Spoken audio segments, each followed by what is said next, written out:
तो दोस्तों आज हम संधि से रिलेटेड 25 इम्पोर्टेंट प्रश्नों के बारे में बात करेंगे और ये सभी प्रश्न राजस्थान सीईटी 12th लेवल एवं ग्रेजुएशन लेवल दोनों के लिए बहुत ही ज़्यादा हेल्पफुल प्रश्न, इसलिए वीडियो में आप अंत तक जरूर बने रहे। तो चलो वीडियो को शुरू करते हैं। तो आपका पहला सवाल है कि किस शब्द का संधि विच्छेद सही नहीं है। तो वह शब्द है महामात्य बराबर महाधन अमात्य। इसका जो संधि विच्छेद है यह सही नहीं है। तो दोस्तों आपको 25 प्रश्न दिए जाएंगे, जिसमें से आपने कितने प्रश्न चाहिए है वो मैं लास्ट में कमेंट में ज़रूर बताएं, और मैं प्रश्न पढ़ूँ उससे पहले आप उत्तर तैयार रखें, जिससे कि आपकी प्रिपरेशन होती रहेगी। तो अगला प्रश्न देखते हैं। अगला सवाल है कि किस शब्द की संधि सही नहीं है। तो वह शब्द बताना है जिसकी संधि सही नहीं है। तो जल्दी से आप बताइए, 2 सेकंड का टाइम दिया जाता है आपको। तो इसका सही जवाब होगा सतधन नारी सदनारी। अगला सवाल है कि किस शब्द का संधि विच्छेद गलत है। तो वह शब्द बताना है जिसका संधि विच्छेद गलत है। तो जल्दी से इसका उत्तर बताएं। तो इसका सही जवाब होगा प्रतीक्षा बराबर प्रतिधन इक्षा। अगला सवाल है कि किस शब्द की संधि सही है। तो वह शब्द बताना है जिसकी संधि सही है। तो वह शब्द है पितृधन अनुमति बराबर पितृनुमति। अगला सवाल है कि वेद धन उक्त का सही संधि रूप होगा। तो इसका सही संधि रूप आपको बताना है। तो इसका सही संधि रूप होगा कि क्या होगा, तो आपको याद रखना है, इसका सही संधि रूप होगा वेदोक्त। अगला सवाल है कि व्याकरण में संधि का अर्थ है।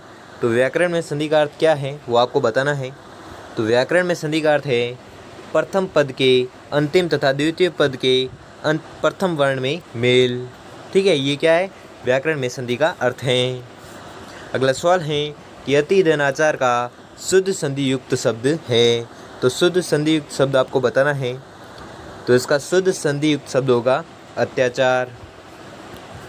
अगला सवाल है कि नदागम शब्द का सही संधि विच्छेद होगा। तो नदागम शब्द का सही संधि विच्छेद आपको बताना है। तो इसका सही संधि विच्छेद होगा नदी धन आगम। अगला सवाल है कि मनोविकार शब्द का सही संधि विच्छेद है। तो मनोविकार शब्द का सही संधि विच्छेद आपको बताना है। तो इसका सही संधि विच्छेद होगा मन धन विकार। अगला सवाल है कि किस क्रम में उचित विच्छेद नहीं है। तो वह क्रम बताना है जिसमें उचित विच्छेद नहीं है। तो वह क्रम है वाम धन ईश। अगला सवाल है कि संधि के कितने प्रकार होते हैं। तो संधि के आपको प्रकार बताने हैं कि कितने प्रकार की होती है संधि। तो आपको याद रखना है संधि होती है 3 प्रकार की।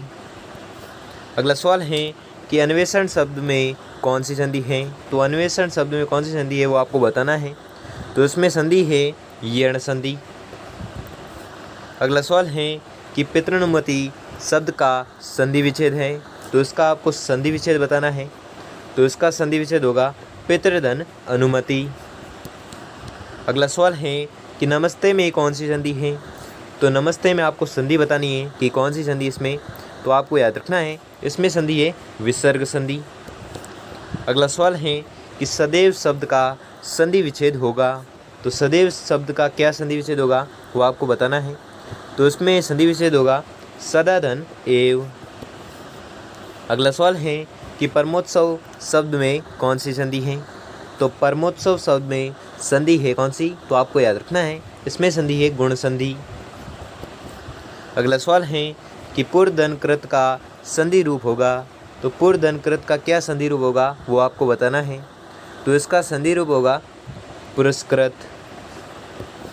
अगला सवाल है कि निम्नलिखित में से किस शब्द में व्यंजन संधि है। तो वह शब्द बताना है जिसमें व्यंजन संधि है। तो वह शब्द कौन सा है। तो वह शब्द है उच्छ्वास। अगला सवाल है कि निरोग शब्द में कौन सी संधि है। तो निरोग शब्द में आपको संधि बतानी है कि कौन सी संधि इसमें। तो आपको याद रखना है इसमें संधि है विसर्ग संधि। अगला सवाल है कि वागीश शब्द में कौन सी संधि है। तो वागीश शब्द में आपको संधि बतानी कि वागीश शब्द में कौन सी संधि है। तो आपको याद रखना है इसमें संधि है व्यंजन संधि। अगला सवाल है कि एक एक शब्द में कौन सी संधि है। तो एक एक शब्द में कौन सी संधि है वो आपको बताना है। तो इसमें संधि है वृद्धि संधि। अगला सवाल है कि उज्ज्वल का सही संधि विच्छेद होगा। तो उज्ज्वल का क्या सही संधि विच्छेद होगा वो आपको बताना है।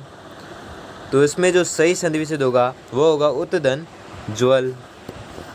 अगला सवाल है कि प्रेरणास्पद शब्द का संधि विच्छेद होगा। तो प्रेरणास्पद शब्द का संधि विच्छेद क्या होगा वो आपको बताना है। तो इस शब्द का संधि विच्छेद होगा प्रेरणाधन आस्पद। अगला सवाल है कि इनमें से कौन सा संधि शब्द सही है। तो वह संधि शब्द बताना है जो सही है। तो वह शब्द है अनधन रत, अनरत। अगला सवाल है कि इनमें से कौन सा संधि शब्द सही है। तो वह शब्द बताना है जो सही है। तो आपको याद रखना है वह है वर्षाधन रथ वर्षाधन ऋतु वर्षतु। तो दोस्तों आपको 25 प्रश्न दिए थे, जिसमें से आपने कितने प्रश्न तय किए हैं वो हमें जल्दी से जल्दी कमेंट करके ज़रूर बताएं।